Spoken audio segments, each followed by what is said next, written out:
Boa tarde.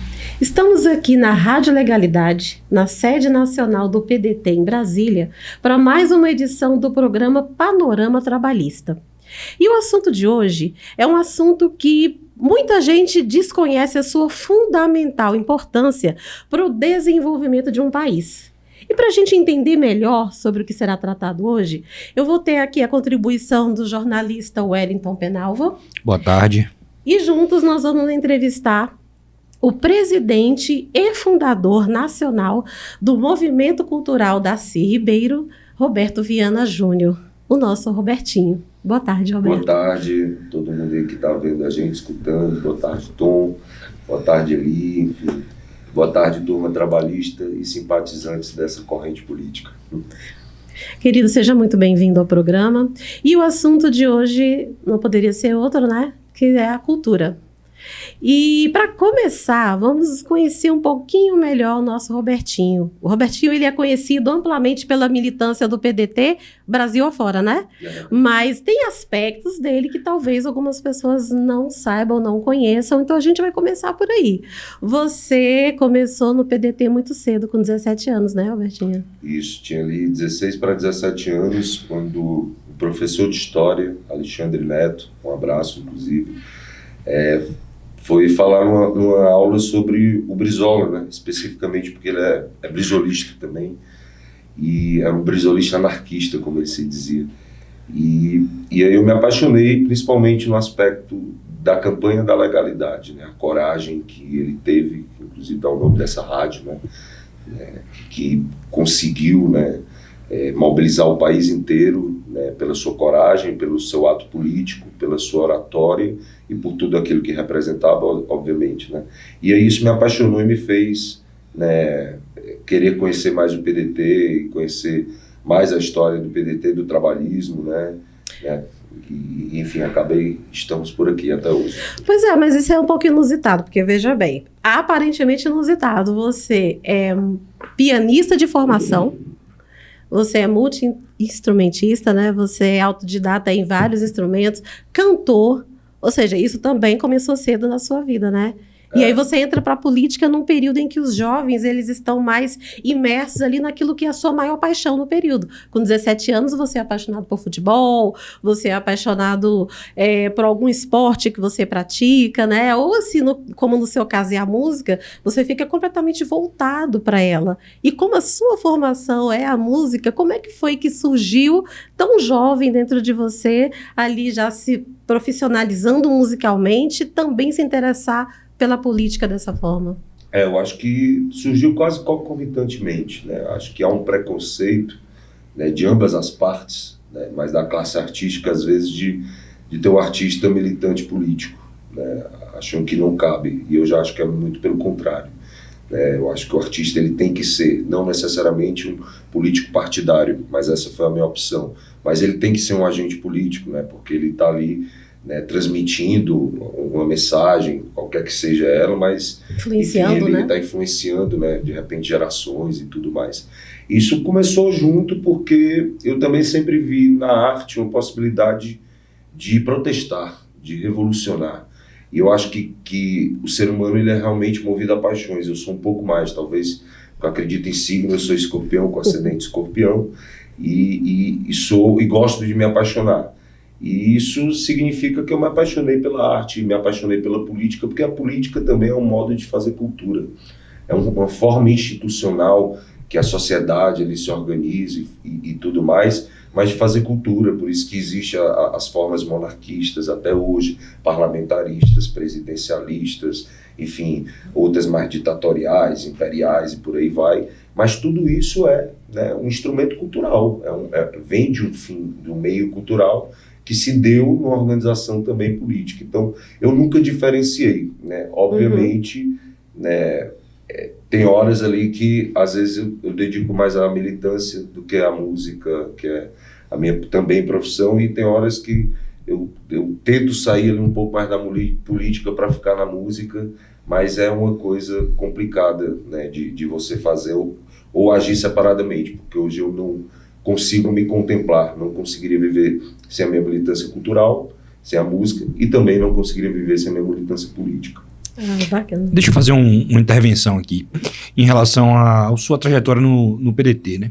Você entra muito jovem ainda e conhece ali o trabalhismo, que tem como eixo central, eu acho que ladeado à educação, a cultura, não é isso?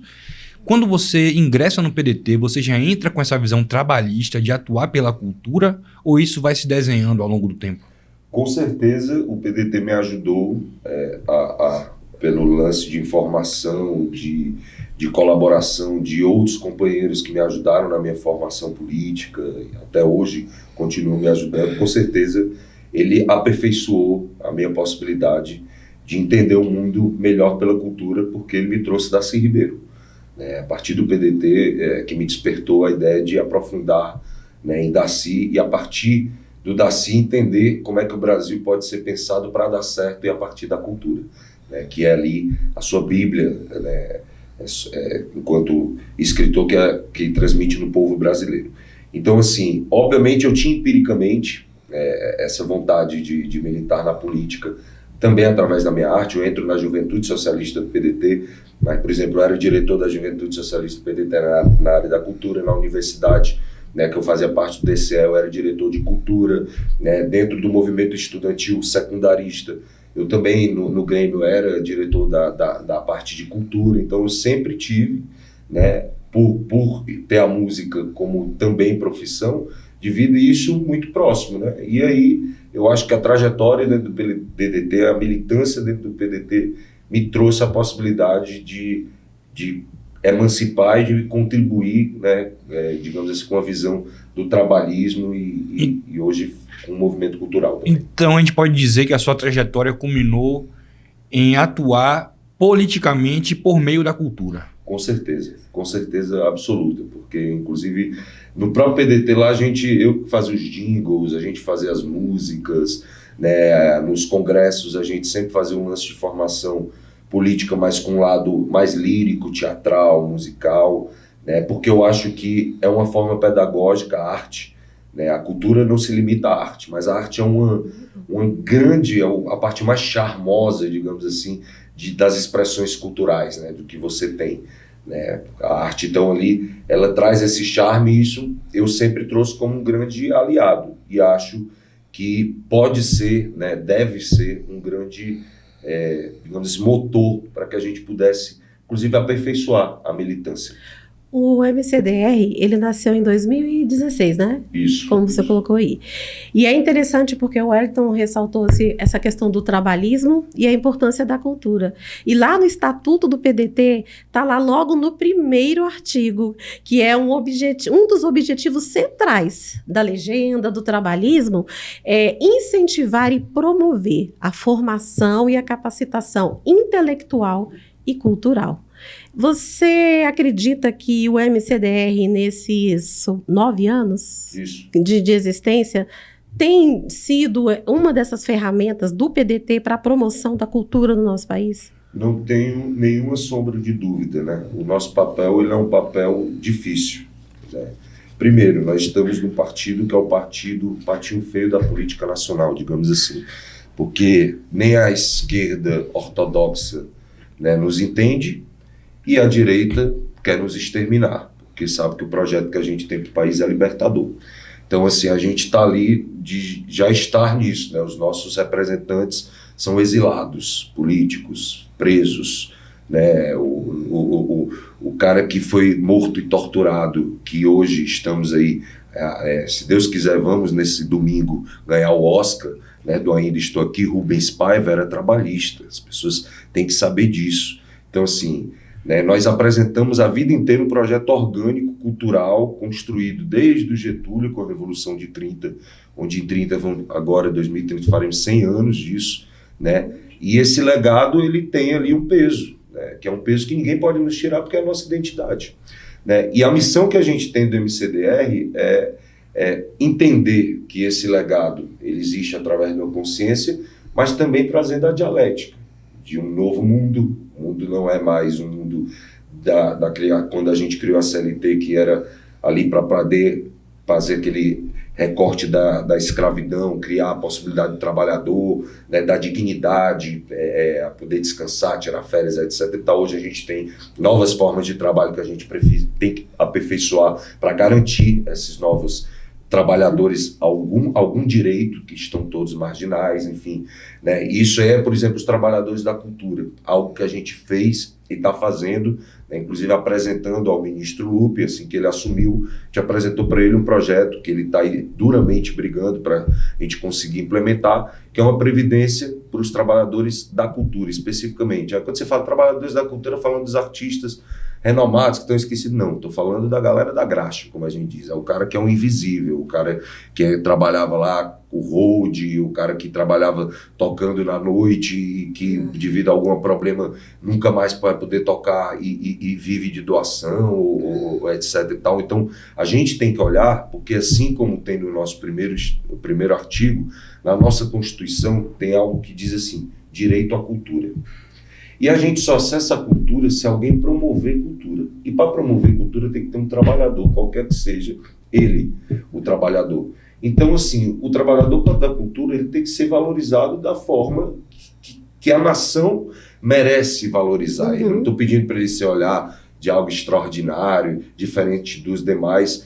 Mas a justiça é tratar o diferente de forma diferente também. Então, assim, é procurar entender nesses meios. E nós, enquanto movimento cultural, também, por exemplo, que a gente surge ali, logo depois já vem a pandemia, a gente, por exemplo, Eu ia falar da Lei Aldir Blanc. Pois é, e aí a gente também fez outro processo de formação política, não só para o PDT, mas para todo mundo que quer acessar, né, que foi a internet, onde a gente ali potencializou, né, a questão das redes, da gente aprender essa nova forma de você estar em qualquer canto do planeta, podendo estar debatendo e as pessoas escutarem o seu debate. A gente ali de forma pioneira dentro do PDT começou a fazer.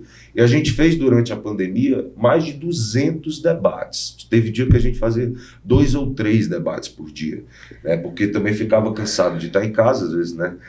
Hiperatividade ali, querendo ainda formar politicamente as pessoas, passar essa mensagem, e a gente fez isso de forma pioneira. E foram frutíferos? Foram maravilhosos. A gente teve candidaturas do MCDR, a gente tem hoje quadros do MCDR que presidem o partido nas suas cidades, né? Então a gente tem um plano nacional de cultura, onde a gente apresentou na Conferência Nacional de Cultura, onde a gente participou. A gente tem formado quadros, né, importantes dentro do partido para poder abraçar a causa, e a gente tem entregado também, né, para o país, não só para o PDT, algumas coisas bacanas, como você falou aí da Lei Aldir Blanc. Pois é, ela é interessante porque é um projeto que foi sancionado, teve sanção presidencial, e foi justamente dentro desse período que você mencionou aí, primeiro ano da pandemia. O Brasil e o mundo assustado com algo que ainda não conhecia, já estava ceifando milhões de vidas mundo afora, e vocês articulados com a nossa bancada, né, com o nosso deputado André Figueiredo, hoje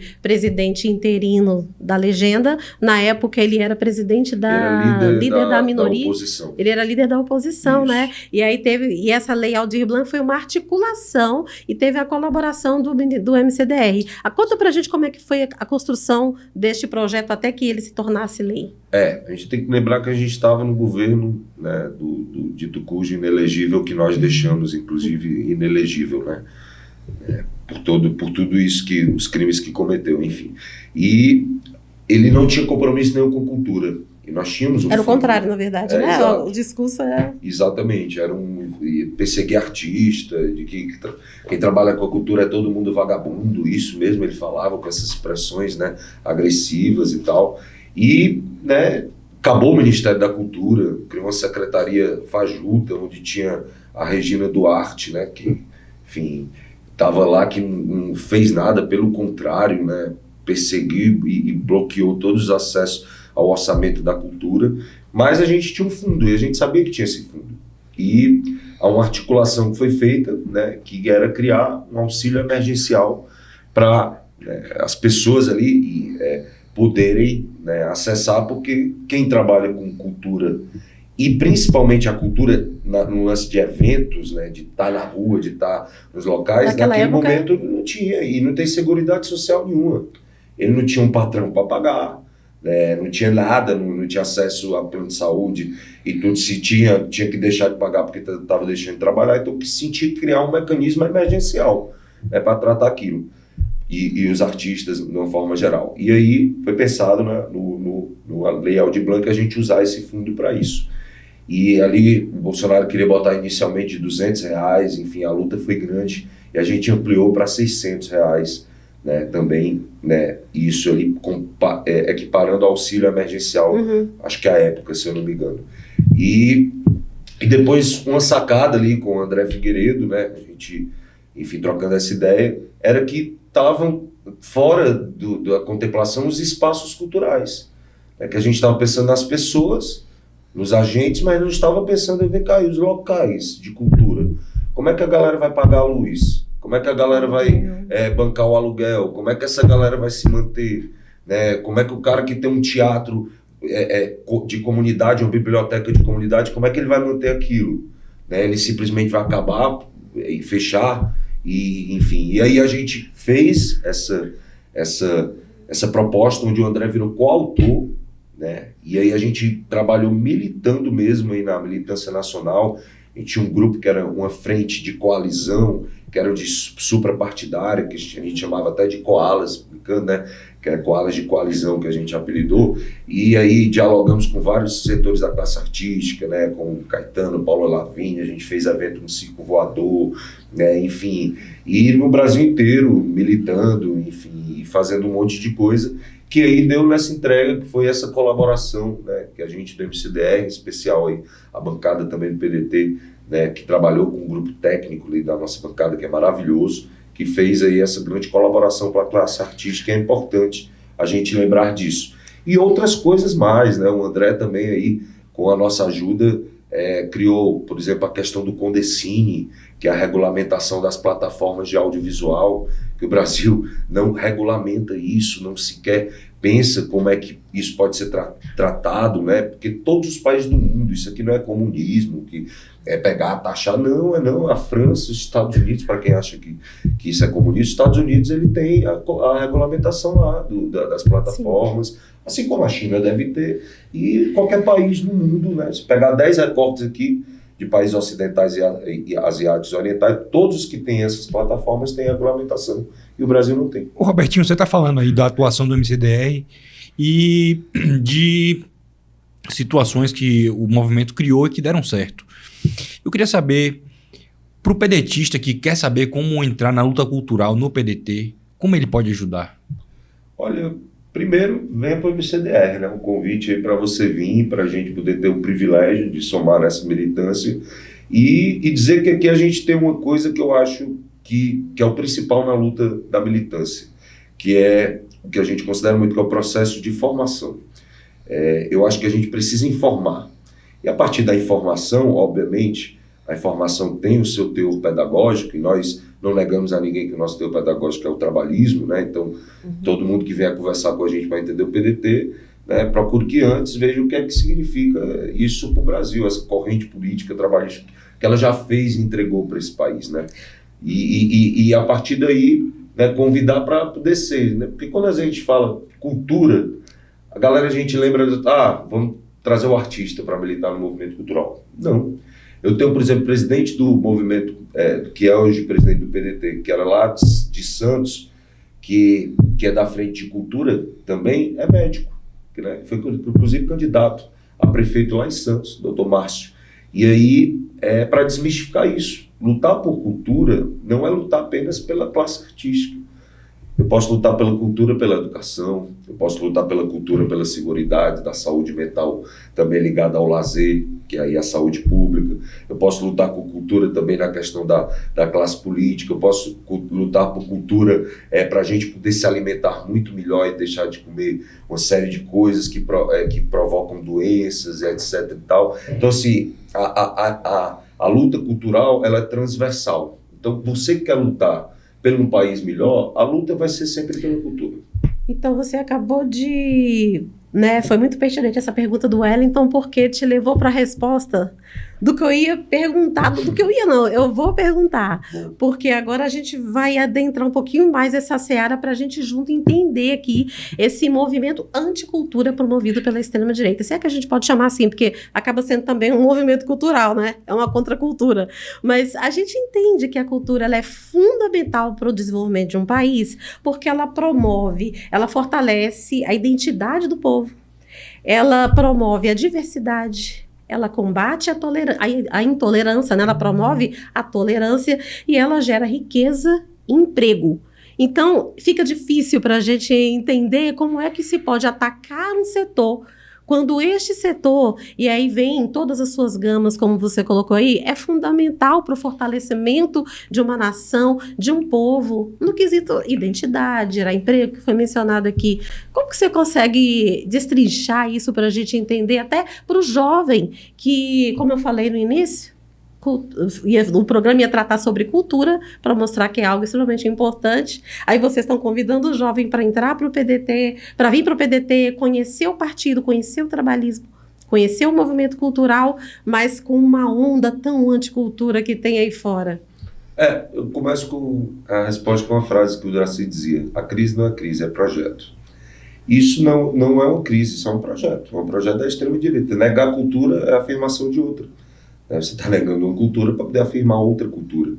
Então, não é acultural, pelo contrário, é um projeto muito cultural. Marginalizando um processo, uma cultura. Isso é bem da extrema-direita, o nazismo fazia isso, né? A escravidão veio nesse argumento de você ou ia pela etnia, ou ia pela cor, ou ia porque era judeu, ou agora ou vai porque, enfim, é homossexual, isso, aquilo, outro. Então sempre vai ter um argumento, né, para você fazer o seu processo ali de quem enfim, nazismo, fascismo, né? Uhum. Mas, assim, isso é um projeto. Quando a gente olha para o Brasil, e aí do trabalhismo, Getúlio Vargas, quando faz a Revolução de 30, ele fez vários atos culturais que não necessariamente estão ligados à arte. Fazer uns aqui. Getúlio instituiu o voto feminino, reconhecendo a luta das mulheres. Isso é um ato cultural. Getúlio institui aí o dia 1º de maio, dia do trabalhador. Feriado. Ato cultural. Getúlio institui a capoeira e o samba como patrimônio nacional. Por quê? Porque era crime de vadiagem, as pessoas podiam ser presas, tá tocando samba ou lutando capoeira, que era tido como crime de vadiagem porque está dentro do morro e da periferia. Ele instituiu o samba e a capoeira como patrimônio nacional e as permissões dos povos afros, que antigamente, como até hoje, entram em terreiro e tal, bandis quebram tudo, fazem o que queriam, antigamente ainda era muito pior. Então, tudo isso aqui eu estou te falando de ato cultural. Getúlio cria, né, o Ministério da Cultura, outro ato cultural. Getúlio institui o maestro Villa-Lobos como educador musical do Brasil, promovendo o samba como patrimônio nacional. Não foi à toa que o samba virou um patrimônio nacional, não foi na mão divina, né? Que também eu acho que o samba tem um pouco de mão divina, porque eu acho que não foi por osmose. Não aconteceu assim no raio no samba, como algo apenas de identidade nacional. Isso também foi uma política pública, né? Então, tudo isso aí são atos culturais que não necessariamente estão ligados apenas à questão da arte, mas que demarcam, né, uma questão cultural importante, como você vai tratar a sua pátria, a pátria e a pauta da cultura. E o que essa extrema-direita fez com Bolsonaro e tudo, de querer marginalizar o artista, é justamente isso. Porque sabe que o artista, sã que for, né, com algumas salvas exceções, ele jamais vai permitir com que alguém celebre a tortura. Ele jamais vai permitir com que alguém celebre qualquer que seja racismo, intolerância, preconceito, porque isso não é arte. Né? Isso é crime, é diferente. Então, por isso que ele vai marginalizar, porque no processo de marginalizar a ideia subjetiva das pessoas, é vagabundo, pega dinheiro da Lei Rouanet, não trabalha, etc e tal, né? Blá, blá, aquele blá, blá, blá, tudo papo furado, mentira, porque quem rouba esse país aí é a quem eles estão serviço, que é os bancos, né? Enfim, e tudo mais. E tenta fazer essa contracultura para marginalizar a arte. E esses artistas, né? Artistas são celebrados no mundo inteiro. Caetano Veloso, Gilberto Gil, Chico Buarque. Para essa extrema-direita, esses caras não representam o Brasil, que o Brasil deles, representa o Brasil que a gente quer sim. né? E por aí vai. O interessante é que quando você fala em soberania nacional, que acho que são duas palavrinhas juntas que a gente mais tem ouvido aí nos últimos 8 anos, né? Sim. Lutar e defender a nossa soberania. E a gente acabou de ter um entendimento aqui do quão a cultura e do quão valorizar a cultura de um país é importante para o fortalecimento de um povo, para gerar riqueza, para gerar emprego. Então, quando você marginaliza a cultura, quando você pega os aspectos mais intrínsecos da cultura de um povo, na verdade o que você está fazendo é justamente alijando esse povo de continuar a crescer, de continuar a se fortalecer, se reconhecendo enquanto pertencente a uma mesma nação. Então, acaba sendo um paradoxo o que a extrema-direita faz quando ataca o setor cultural, né? É isso. E assim, é tanto projeto que eu não tenho nada contra sertanejo universitário. Eu não escuto, não gosto e tal, mas é um direito também meu, né? Como tem gente que gosta. Mas não é à toa que esse projeto, sertanejo universitário, Goiás, Mato Grosso, ali etc e tal, tá aí na onda, nas rádios, em todos os cantos, gravando, toda hora marketing, etc e tal, porque é o projeto do agro. Essa galera aí, o pessoal fala da Lei Rouanet, não sei o quê, essa galera aí pega dinheiro do agronegócio para poder fazer, enfim, até lavagem de dinheiro, etc e tal, como tem vários envolvidos nisso, isso tudo é projeto do agro. Por que deixou de ser o samba, por exemplo, algo no Brasil mais escutado? Porque o povo brasileiro deixou de escutar as músicas que de fato têm a nossa identidade. Porque o sertanejo perdeu essa própria identidade de cantar ali a questão do povo sertanejo brasileiro, né, do coisa interior, da terra, né, aquela coisa de amar a terra, a natureza, o Almir Sater, Renato Teixeira, Chitãozinho Chororó, até o próprio o Sérgio Reis da vida, tudo, né? E aí, né, trouxeram, né, botaram um lance universitário para o quê? Para poder mixar com essa cara nova. Botar ali o Gustavo Lima, até candidato, estão tentando botar o cara aí, né? Por quê? Porque isso é um projeto deles, e é um projeto, não é crise. Então, assim, e nós não apresentamos alternativa nos últimos tempos para esse projeto, não apresentamos alternativa cultural continuada. Robertinho, você fala em ser um projeto.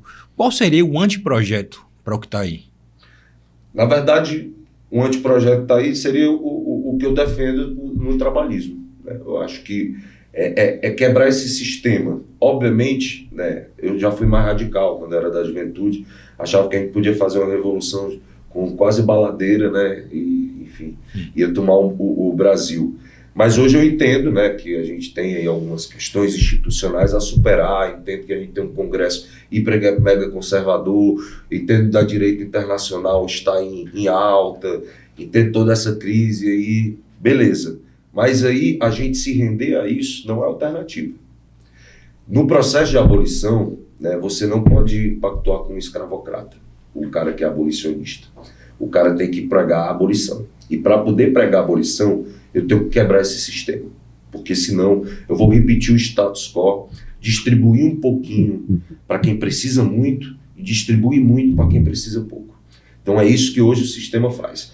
E como é que você faz isso? Aí a gente precisa de um projeto maior. Na cultura, eu enxergo nessas frentes de ações, tanto no âmbito subjetivo, da gente trabalhar a partir de questões de identidade, a gente trabalhar a partir de alguns aspectos também subjetivo, transversal, como é que é cultura na educação. Cultura na educação, a educação é a forma, digamos assim, formalizada da cultura. Como é que a gente vai pensar a nossa pátria?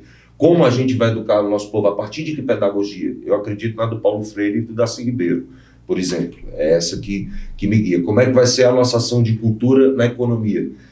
Gente, a cultura da economia, o Brasil é uma potência inesgotável, não só de recursos naturais, mas na economia, na cultura da economia mais ainda. Como a gente cria essa indústria da cultura da economia que o Brasil não tem? O Brasil está disputando, ainda estou aqui, meu irmão, né, como disputou várias outras coisas, eu vou ficar no ainda estou aqui porque está em alta, né? E assim, sem praticamente nenhuma base para o cinema nacional. É o cinema nacional que vive marginalizado, ainda é o primo rico da cultura, que a gente brinca dizendo, ainda tem ali um pouquinho de viabilidade e tal, financeira, mas mesmo assim, né, a potência que nós poderíamos fazer isso, né, dentro da nossa economia da cultura, a potência da economia da cultura com o turismo, que a gente pegar as nossas qualidades linguísticas, culturais, né, das nossas diversidades do Brasil, da Amazônia, do Sul, do Nordeste, enfim, do Cerrado, e trabalhar isso como uma potencialidade turística, cultural dentro da economia. Então, assim, a cultura é uma possibilidade transversal de você Ou trabalhar. seja, a cultura estaria dentro do ambiente administrativo brasileiro em todos os setores. Para mim, era para ser cultura. Na hora que o presidente fosse fazer uma reunião no núcleo duro, ele tinha que chamar o secretário da Economia, secretário da Cultura, tinha que chamar ali, enfim, mais que ele, Casa Civil, etc. Mas a cultura tinha que estar nesse debate. O Gilberto Gil, quando era ministro da Cultura, ele disse uma frase muito boa. Disse que a cultura ela tem que estar na cesta básica do povo brasileiro, né? Porque é isso mesmo. Então, ela tem que ser um direito garantido pela nação. O direito à cultura é constitucional. Então, isso tem que ser, essa prerrogativa, ela tem que ser garantida. E ninguém acessa a cultura de uma forma aleatória, né? Porque, por exemplo, as formas religiosas, manifestações culturais, né, as formas musicais, as formas de alimentar, tudo isso são manifestações culturais. Agora, pegando dentro dos exemplos que você nos trouxe aqui, né, o MCDR, dentro do que ele se propõe, com o legado trabalhista, que como você muito bem mencionou, que vem desde Getúlio, tem contribuído, articulado junto com a nossa bancada, alguns projetos, alguns já exitosos, né? E você mencionou esse plano que você apresentou para o nosso ministro da Previdência Social, Carlos Lupe. Tem mais coisa vindo por aí? Porque, na verdade, pelo que a gente entendeu aqui, as armas que nós temos hoje é essa articulação dos nossos movimentos de base com a nossa bancada, né? E nós temos, pelo que você também colocou aqui, um ministro que está atento a essa realidade, a essa necessidade, a essa importância. É isso mesmo. Eu acho que o bom deputado ele tem que estar conectado com a sua base, né? A sua base é o movimento social, o povo e tal. Então, sim, ele tem que estar atenado na agenda, obviamente, do país, da Câmara, do Legislativo, mas para ele representar de forma legítima, né, e de forma, digamos, legal mesmo, assim, eu acho que ele ganha essa legitimidade quando ele tem essa identidade. Então, eu acho que o papel do movimento social partidário ele é esse meio também de trazer as demandas da sociedade ali para os nossos parlamentares, articular e trazer ideias. A gente tem uma série de ideias, tem a questão aí do próprio Condecine, que o André Figueiredo está tentando regulamentar as plataformas de streaming. Baseado nisso, a gente quer apresentar com ideia com ele o Conde Música, que é também regulamentar essas plataformas de streaming musical. A gente não sabe, mas os artistas, gente, recebem, assim, a plataforma que paga melhor, vou te dar um exemplo, é o YouTube, que paga 0,015 centavos por acesso. E vem cá, quanto é que ela ganha? Essa informação não tem.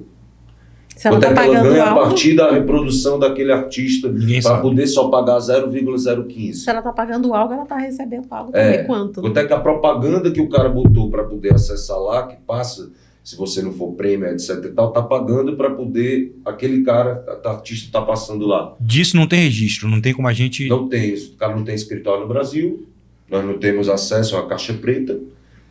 Quando a gente pede acesso, eles vêm aqui fazer na Câmara o lobby.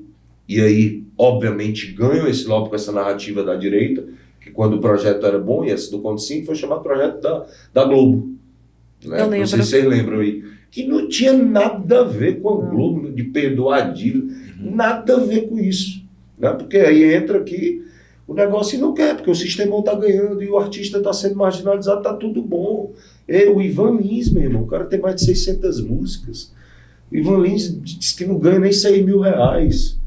De direito autoral, como é que pode? Então, assim, tem muita luta para a gente fazer. Obviamente conectado na Câmara, mas eu acho que, por exemplo, essa luta do Condecine, Conde Música, eu já falei até para o nosso deputado André Figueiredo, ela só vai prosperar se ela vier de baixo para cima. Tem que ser os artistas chegando e dizer, meu irmão, se não quiser dizer e pagar a gente bem, a gente migra para outra plataforma. Vamos conversar com outra plataforma. Ou o Ministério da Cultura cria uma plataforma que vai pagar os artistas, né, tirando o custo, tendo ali o seu lucro, etc. e tal, desenvolve. Hoje em dia é fácil, o Banco do Brasil pode fazer isso, os caras da Petrobras podem fazer isso, né, a ABIN pode fazer isso, enfim.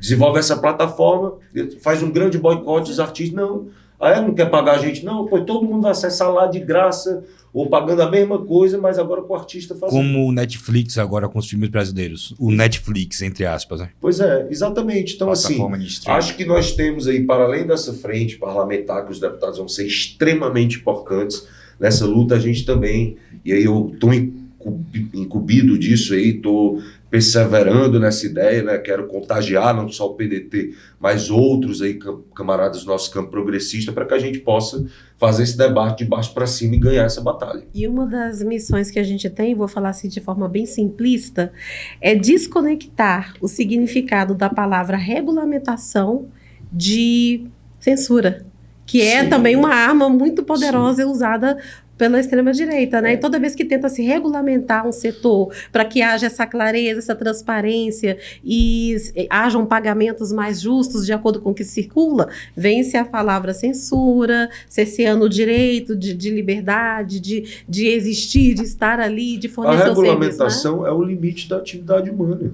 Tudo na atividade humana é regulamentado. Casamento é uma regulamentação.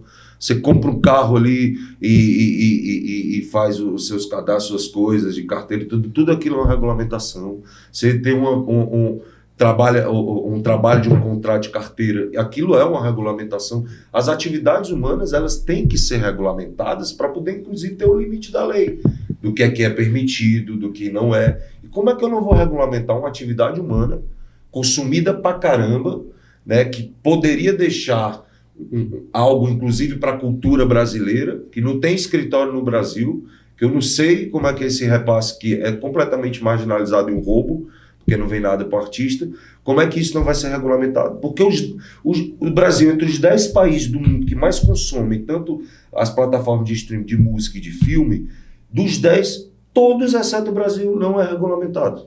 Por quê? Quem está errado? O mundo inteiro e nós estamos certos, os bonitão aqui da tapioca.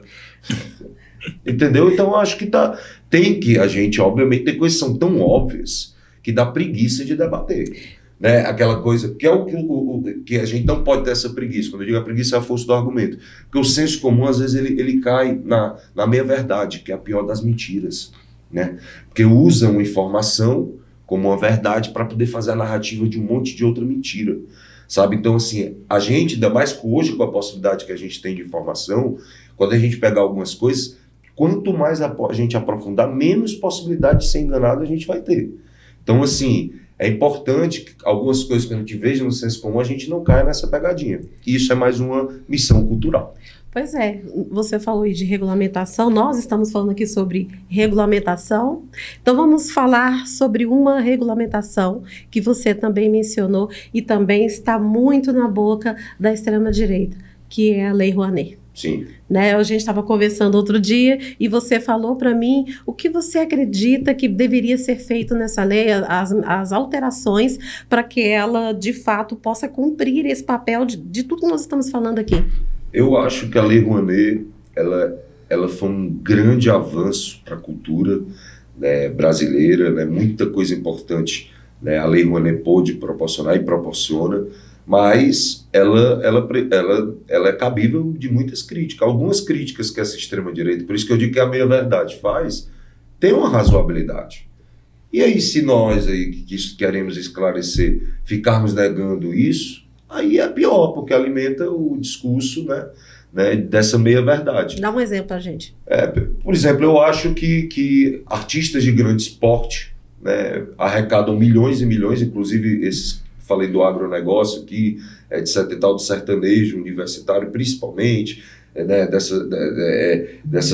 esses novos aí, enfim, linguagens aí que estão surgindo, etc e tal, vai lá, pega 2 milhões de reais da Lei Rouanet para poder, sei lá, vou dar um exemplo, pega de um banco ou pega de uma grande rede de supermercados e a rede faz um contrato e diz, vou te dar aqui 2 milhões para o teu trabalho, né, e tu ainda faz a nossa publicidade, e etc e tal. Isso está indo para a mão de quem realmente precisa? Gustavo Lima precisa de 2 milhões de reais da Lei Rouanet?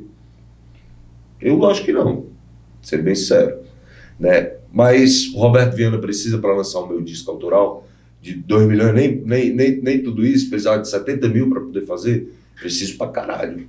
O cara que está lá na periferia de São Paulo escutando a gente, ou do norte, ou lá do Ceará, enfim, do país, qualquer lugar que seja, que é artista, que quer ter, por exemplo, um filme falando ali da realidade, um curta-metragem altamente trabalhando, mostrando os artistas locais, promovendo a cultura da própria comunidade, ter acesso a 100 mil reais para poder fazer, por exemplo, um filme desse. Será que esse cara vai ter o mesmo acesso? As pontes são as mesmas?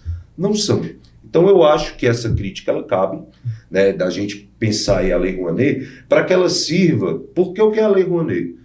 É uma recompensa fiscal que a empresa tem, né, deixa de pagar para o Estado tributos, para poder ali dar de forma indireta, digamos assim, para a arte. Ou seja, o Estado está deixando de arrecadar para a saúde, para a educação, para a própria cultura, para etc e tal, né, para poder fazer esse ato que não tem nada de socialismo nisso, né? Você fala que os comunistas, nada a ver, isso aí é do capitalismo total. Né? O pessoal precisa ler, inclusive, Adam Smith para poder ter uma maior noção, porque isso é base do princípio capitalista, como é Bolsa Família, etc e tal, né? A questão das políticas compensatórias, isso é uma compensação também, né? E aí bota ali pro artista tirando daquele que mais precisa. Então eu acho que ela precisa de uma nova releitura, eu acho que ela não precisa ser acabada nem exterminada, ela tem grandes avanços, acho que coisas de produção nacional, cinema nacional, música nacional e tal, ela também pode ter um retrato, um recorte diferente. Eu acho que a gente tem que pensar na regionalização do Brasil, né? O Brasil do Rio Grande do Sul não é o mesmo do Brasil do Amapá, né? Eu não posso falar da mesma pessoa para lá, as mesmas conspirações teóricas, etc e tal. Então, a gente tratar essas proporcionalidades, essas nossas linguagens, os nossos sotaques, as nossas formas diferentes, né, de fazer cultura, né, exato, entendendo isso. Então, eu acho que o justo é que a lei pudesse proporcionar quem precisa mais ter mais e quem precisa menos ter menos. Haver uma equidade. E a lei ela faz simplesmente a reprodução do sistema, igual, né? Existe uma elite da Lei Rouanet, né, que inclusive tem músicos maravilhosos lá, que eu escuto, compro todos os trabalhos, sou fã, mas é uma elite, né, ali artística que acessa a esse recurso, marginalizando toda essa outra possibilidade de 90% dos outros artistas poderem também ter acesso à própria lei. Dentro do PDT nós temos vários movimentos, todos eles que preconizam o que está no nosso estatuto, que é realmente a ideologia trabalhista. Então, o trabalhismo, ele tem essa característica, né? Ele olha para todas as questões, todas as áreas da sociedade. E aí a gente falou aqui da necessidade desse entrelaçamento. Como que você vê a relação dos movimentos de base do PDT? E como que, vamos dizer assim, esse relacionamento entre eles, e em especial o MCDR, poderia estar mais inserido? Como a gente poderia promover mais interação para que de dentro para fora a gente possa ser o exemplo do que a gente está falando aqui, né? Tudo entrelaçado, interligado, apresentando para a nossa bancada, para os nossos líderes, os projetos e as propostas que de fato vão ajudar o Brasil a continuar a crescer. É uma pergunta boa, inclusive interessante, porque eu acho que isso é mais que um desafio, né? É uma missão que a gente tem de fazer isso. E não é uma missão fácil, né? Eu acho que o PDT ele tem que olhar com muito carinho para os movimentos sociais, entendendo que lá é o processo de formação, lá está o presente e futuro dos nossos, do nosso partido, né? Lá onde a gente vai ter a capacidade de tanto ganhar volume, quanto também preparar quadros para que sejam partido do trabalhismo possam contribuir para quaisquer que sejam as missões legislativa, executiva, lideranças políticas, administrativas, etc e tal. Então eu acho que é importante o partido olhar isso e entender que nós estamos passando por um movimento, né, por um momento de transição muito rápido, né? Tem uma nova forma de militar, uma nova forma de comunicar. Os partidos políticos não são mais instituições que a juventude procura, que as pessoas que querem fazer política acabam sempre procurando, né? Não são mais os partidos, os sindicatos, não são mais esses anseios, né?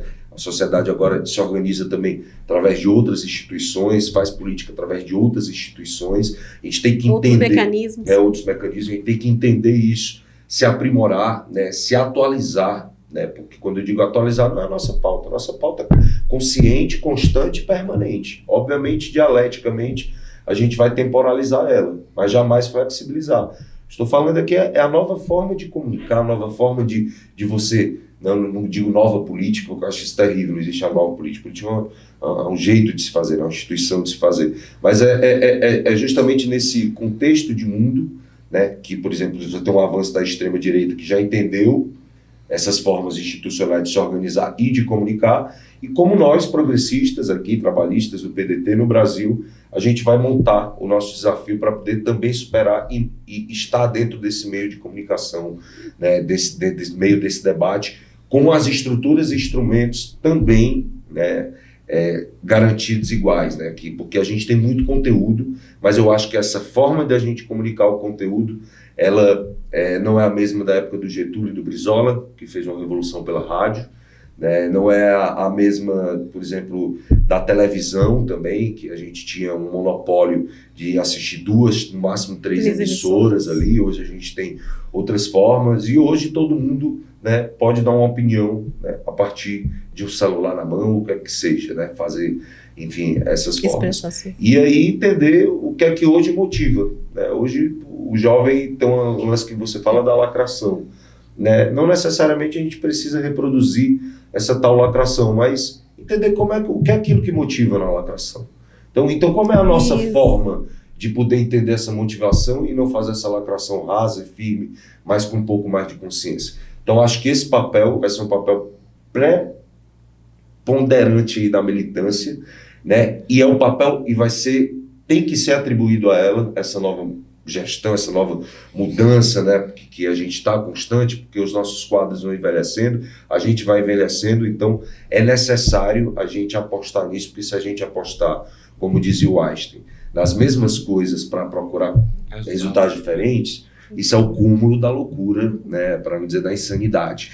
Então a gente precisa, para poder ter resultados melhores, e a gente não está ganhando nessa batalha, né, a evidência é essa, os números são esses, então a gente precisa talvez acreditar em alguns caminhos um pouco melhores e diferentes. O nascimento do MCDR, como você mencionou aqui pra gente, ele é um pouco o exemplo disso, porque você entrou aos 17 anos no PDT, você foi da Juventude Socialista, e aí, há 9 anos atrás, com a sua bagagem, com a sua experiência, você ajudou a fundar um movimento que também preconiza o que está no Estatuto do Partido, ou seja, Juventude Socialista, MCDR... para mim, é um movimento, não considerando os demais, já olha que eu sou presidente e outro, né? Mas para mim é o movimento mais importante do PDT, porque ali a gente entra garoto, garota, então assim, meio cru, e é lá onde a gente incha com o nosso tempero. A gente entra ali meio que arroz, lá bota água, bota sal, vai botando esse tempero, de repente vira um risoto, né? Então eu acho que a juventude é e tem que ser trabalhado como um principal movimento do PDT, né? Falo isso não só por ter passado por lá, mas porque eu entendo, né, e vejo hoje que os maiores e melhores quadros que nós temos no PDT, e que alguns até que nem são mais do PDT, mas todos passaram por essa formação da juventude. Falando do nosso líder no Senado, Everton Rocha, né, meu companheiro que foi de juventude, estou falando do André Figueiredo, que foi também da Juventude Socialista do PDT, estou falando aí de Juliana Brizola, enfim... Isabela Rondão, que era da juventude desde a década de 80 e 90, enfim, assim, uma galera maravilhosa aí, o Túlio Gadelha, que já inclusive vai estar de volta no PDT, né, não, Túlio? e uma série de outros grandes quadros que eu deixei de citar aqui, porque teria que ter um programa inteiro aqui para poder fazer isso. Bacana, Robertinho. Pois bem, passamos dessa parte da atuação pedetista, né, do MCDR. Eu quero falar um pouco, Robertinho, sobre o seu trabalho mesmo, né? Você trabalha como músico, é muito instrumentista, é compositor também. Eu queria saber em que pé anda seu trabalho, o que é que você tem feito, e carnaval tá chegando, se você vai fazer alguma coisa agora, né? Vou lá pra terra dele, ele já sabe, é por isso que ele trouxe a informação. Vou já convidar o pessoal. Mas enfim, cara, eu sempre fui músico, né? Minha primeira banda era a banda Luma, 2004 para 2005, né? Enfim, ali no colégio e tal, a gente montou uma banda, Luma, porque era Legião Urbana e Mamonas Assassinas, né? A gente gostava muito de tocar e tal, fã ali. E que era uma pegada de rock, né? Eu sou roqueiro, apesar de eu ser apaixonado por samba, outras coisas mais, né? Adoro Orlando Silva, Elisete Cardoso, Calbi Peixoto, Nelson Gonçalves, amo de paixão, enfim.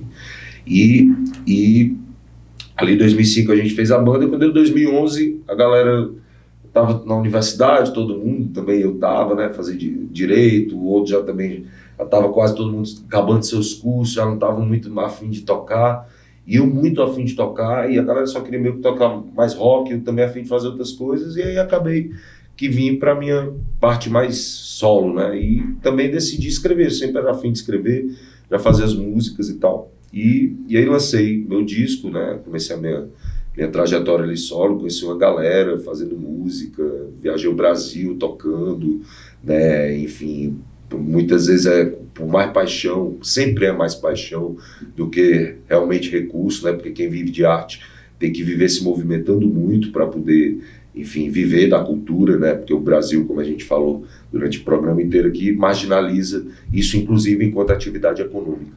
E aí, né, fui fazendo isso. Em 2016 eu lancei o meu primeiro EP com 4 músicas, né, autorais ali com parcerias, e agora eu estou lançando agora, né, março, abril, o meu próximo trabalho, esse que eu trabalhei nesses últimos tempos, né, que vai ser 100% cearense, que eu brinco dizendo, porque vou regravar alguns artistas do Ceará, né, que eu tenho o privilégio de conhecer e que são até uns amigos aí, mas vou fazer uma releitura do lado meu B do Fagner, né, do Edinardo, que é outro grande artista cearense, do Chico Pio e da Mona Gadelha, né, que são 6 músicas desse pessoal, e vou fazer minhas 6 outras músicas autorais, né, que eu decidi botar nesse trabalho.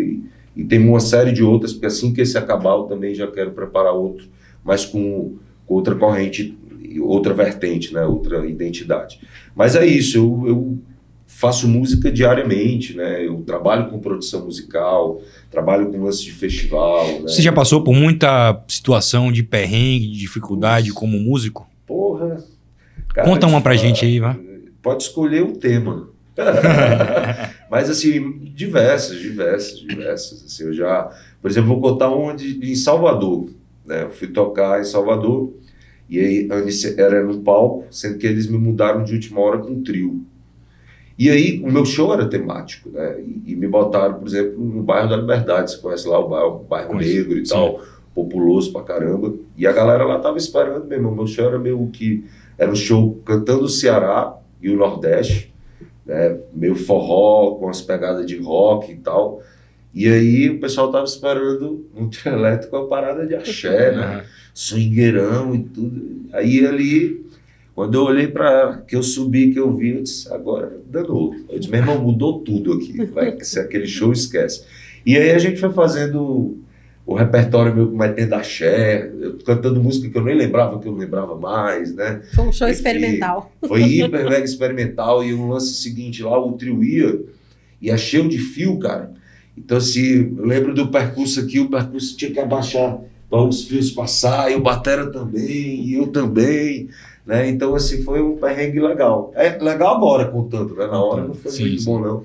E outras coisas mais, né? Artistas complicados, né? Que a gente trabalha aí, trabalhei a possibilidade com alguns artistas de renome nacional, obviamente eu não vou falar, né? Nenhum aqui, para não ser indelicado, mas também tem muita gente complicada no âmbito da música, né? Umas relações engraçadas de ego e de loucura misturando isso, né? Enfim, teve um que eu lembro, uma artista que tinha pedido, cara, a gente ia contratar ela pediu para eram 14 passagens aéreas. Eu falei, não pode, porra, a banda são 5 aqui, mais 2 produtor, ou de iluminação, no máximo era 9 e tal. Não, é porque ela quer trazer 5 pastoras. Ela só viaja com essas 5 pastoras. E tal, tudo. Não estou negando nada contra a questão de religiosa e tal, porque eu estranharia se fosse 5 padres. Poderiam ser 5 manicures, poderiam ser 5. Mas assim, mas vem cá, um show, e não era um show gospel, né, nem nada do que. Eu disse, não, a gente é um show, é um dia, 5 pastores e tal. Tem como elas fazem uma oraçãozinha virtual, não? A gente, né, bota um Google Meet na hora, elas fazem lá o que tem que feito. Então, essa era algo meio exótico, cara. Então, as coisas engraçadas, né? Que eu acho que faz parte desse... E como foi que você resolveu esse problema? A gente não contratou. A gente contratou uma que precisava trazer só uma pastora. Brincadeira, a gente tinha outras possibilidades, Eu queria muito que fosse essa, mas aí gerou uma dificuldade muito grande para a possibilidade que a gente tinha, e tinha outras viabilidades, a gente acabou optando por outra viabilidade. O legal de você ainda, ou não vamos colocar a palavra ainda, né? O legal de você ser um músico profissional e trabalhar com isso continuamente e ao mesmo tempo estar à frente de um movimento dentro do PDT é que você pode estar vivenciando ali a realidade de outros músicos, de outras pessoas que às vezes nem tiveram ainda o privilégio de chegar como você agora que está gravando algo, né? Sim. E sempre trazer as propostas de políticas públicas de acordo com a realidade do país. Porque você viaja, você vê, você faz o show, você conhece outros artistas de diversas áreas, né? A gente tem, por exemplo, na Câmara, que eu brinco, a bancada dos 4B, né? BBBB, que é Bíblia, Boi, Banco e Bala. E a gente não tem a bancada da cultura. Qual é o representante da cultura que é da arte? Veio do local de fala ali da arte, né? Que hoje nós temos no Parlamento Brasileiro dos 513 deputados. Eu desconheço. Conheço vários parceiros da pauta, mas que seja organicamente dos 513. Me lembra que algum deputado estadual no Brasil, pode ter, tem até alguns, o PDT inclusive tinha um, que é lá do Rio Grande do Sul e tal, assim, casos isolados. Mas isso pode ser a nosso favor, sabe? Porque Tiririca foi, nem é mais. Nem é. E fazia uma pauta interessante até para a questão do circo e tal. Não na economia, não no conceito, discordando em tudo, né? Até porque ele era do PL e tal. Mas assim, até tinha essa representatividade. Tive a Alessi Brandão, que já teve esse local de fala, né? O Darcy Ribeiro foi senador, né? E fez um projeto. Tem aquele outro cantor famoso? Não lembro agora. Sérgio Reis. Mas aí ele representa muito mais o agro do que a questão da cultura. Era um outro, eu não lembro agora, eu devo estar confundindo. Mas o fato é que talvez a gente não ter uma bancada específica da cultura também jogue a nosso favor se a gente conseguir fazer aquele trabalho que você bem colocou aqui, que é de conscientizar os políticos de que, independente qual seja a sua área de atuação, a cultura está envolvida ali. Mas né? Eu acho que nós de 513 não tem um. Ainda mais assim, o parlamento sendo a representatividade do povo. Então, se você não tem nenhum deputado organicamente da área da cultura, da pauta da cultura, que seja desse local de fala, você tem dos bancos, como eu falei, você tem do agronegócio, você tem tio, primo, né, elege parente, enfim, de acha quatro, dos mais representatividades que você imaginar da nossa sociedade estão lá no parlamento e nós não temos ninguém da cultura. Fica então, aí a missão para o MCDR. Com certeza, eu acho que essa é a missão mesmo que a gente tem. Tem que fazer no PDT, obviamente, que é o nosso papel, mas tem que ser também suprapartidária, porque é algo de uma geração. A gente precisa construir uma pauta orgânica para a cultura e para isso a gente tem que estar nos espaços de poder. Nós da cultura também, por sermos artistas, e o artista ele tem aquela questão da anarquia, de negar, né, fazer a negação, inclusive para a afirmação da verdade dele, etc. e tal, ali, nós, em regra, nós não nos preocupamos de nos organizar politicamente para a nossa luta de classe. Uhum. Então, isso aí, né, é algo que a gente tem que construir, né, porque realmente, inclusive quando há essa organização, muitas vezes fazem nós brigar com nós mesmos e tal, nos dividem, né, para nos enfraquecer. Então, eu acho que a classe artística brasileira, a classe cultural brasileira, pensante, né, popular, etc. e tal, tinha que se conversar para ter uma convergência nacional de um projeto. Aquilo que o Darcy defende. Nós temos que defender um projeto para o Brasil. Eu vou defender via PDT porque eu acredito que é a minha melhor forma e cada um defende a sua outra plataforma, mas é um projeto, né, que tem meio, fim, e o fim sempre vai ser, né, essa questão de ter a melhoria do nosso povo e nunca tivemos isso. Bacana. Nosso programa está se encerrando. Você quer fazer mais alguma consideração? Você tem mais alguma pergunta, Wellington? Não, só fala do show de Salvador aí. Né? Verdade, eu tinha esquecido. Então você que vai estar o carnaval, nosso folião trabalhista aí de Salvador, te convido terça-feira lá no Rio Vermelho. Você acompanha nas minhas redes sociais aí, Instagram, @RobertoVianaJR, né? Enfim, Vou estar lá botando as informações a partir de sexta ou sábado, botando lá para você saber o horário, que eu acho que vai ser no fim da tarde, da terça-feira ali no Rio Vermelho, e depois lá no Circuito Ondina, às 21 horas. Beleza? Fica convidado aí pro Carnaval. Obrigada, Robertinho. Maravilha. Sucesso para você na sua carreira musical, sucesso para o MCDR e tudo que você, né, tudo que o movimento propõe politicamente para o PDT, para a nossa militância, para o nosso país. E conte conosco. Quero acabar com uma música que eu acho que representa muito o que a gente está sentindo nesse momento, né? Eu gosto muito desse lance da gente ter a certeza que sonhos não envelhecem, não tem prazo de validade, como o Belchior também dizia, sempre vale mais a pena amar e mudar as coisas. E tem uma música que eu acho que carrega bem esse lance da nossa marca trabalhista, né, que eu gosto, que diz: mas é preciso ter força, é preciso ter raça, é preciso ter sonho sempre.